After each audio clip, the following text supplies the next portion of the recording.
Une semaine pour intéresser les jeunes à l'astronomie. Voilà le défi d'Astrodome, une mission débutée ce matin au lycée Joseph Gaillard à Fort-de-France. Les élèves ont pu rencontrer des astrophysiciens, l'occasion d'échanger sur le passage de la planète Mercure devant le Soleil et surtout de le montrer aux jeunes via un télescope. Ce phénomène qui n'arrive que tous les 10 ans, c'est un bon moyen de fasciner des élèves et peut-être même de susciter des vocations. Car en France, les jeunes se désintéressent vite des sciences alors que de nombreux métiers scientifiques existent et notamment pour ceux qui aiment avoir la tête dans les étoiles. Écoutez ces quelques réactions recueillies par Alvin Courcy. J'ai appris ce matin que la planète Mercure, qui est la plus proche du Soleil, elle fait, en combien de temps elle fait sa révolution et qu'une année sur Mercure est plus courte qu'une journée. Ça veut dire qu'elle tourne sur elle-même en moins de temps qu'elle ne tourne autour du Soleil. Donc chaque année, du moins 14 fois dans un siècle, on peut observer le Soleil puisqu'il passe juste devant. Ce qui me passionne, c'est l'immensité de l'univers, de savoir qu'on n'est rien par rapport à tout ça. J'ai appris ce qu'est un transit et que c'est grâce à ça qu'on sait s'il y a des exoplanètes. C'est quand une planète passe devant le Soleil et du coup ça crée une ombre. Et c'est comme ça qu'ils découvrent la plupart des exoplanètes.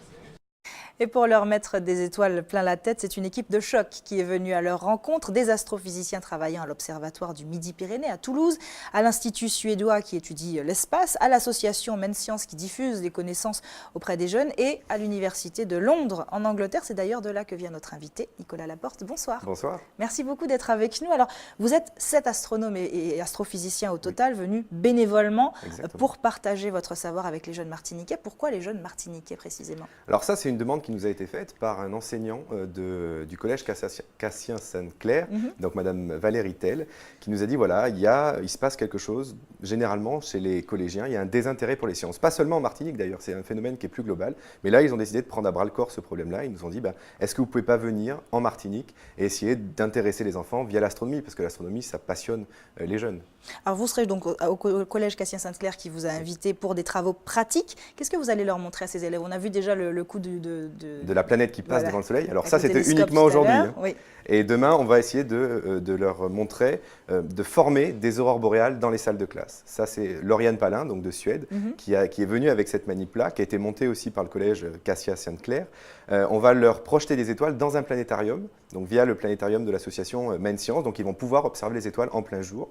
Ils vont avoir 2 conférences scientifiques pour leur montrer les résultats qu'il y a, donc notamment sur les frontières de l'univers ou sur la recherche de la vie. Ils vont construire leur carte du ciel et ils vont observer le Soleil avec une antenne, avec une parabole, celle qui leur permet par exemple ce soir de recevoir la télé. L'objectif, c'est vraiment de leur donner envie d'en connaître plus sur l'univers, voire même d'embrasser une carrière d'astrophysicien. Pourquoi on veut à tout prix leur donner envie d'aimer ça? C'est qu'il y a de la place, il y a un marché à prendre, il y a des postes, vous recrutez chez les astronomes? Alors, chez les astronomes, on recrute peu, mais dans les carrières scientifiques, les ingénieurs, les informaticiens, il y a beaucoup de place. Par exemple, il y a une demande aussi en Martinique, on a des partenaires martiniquais, je pense aux stations Total, je pense à la SARA ou à la mairie de Fort-de-France, qui nous ont financé pour faire ça. Donc il y a une demande, ils cherchent des jeunes, ils ont besoin de jeunes qui fassent des études scientifiques. Donc il faut les orienter dans le bon sens. Alors il y aura aussi cette fameuse conférence, vous en parliez à l'instant, elle aura lieu au CDST à Saint-Pierre demain soir à 18h30. Vous y parlerez d'un sujet que vous connaissez bien, l'exploration des frontières de l'univers, dit comme ça fait rêver.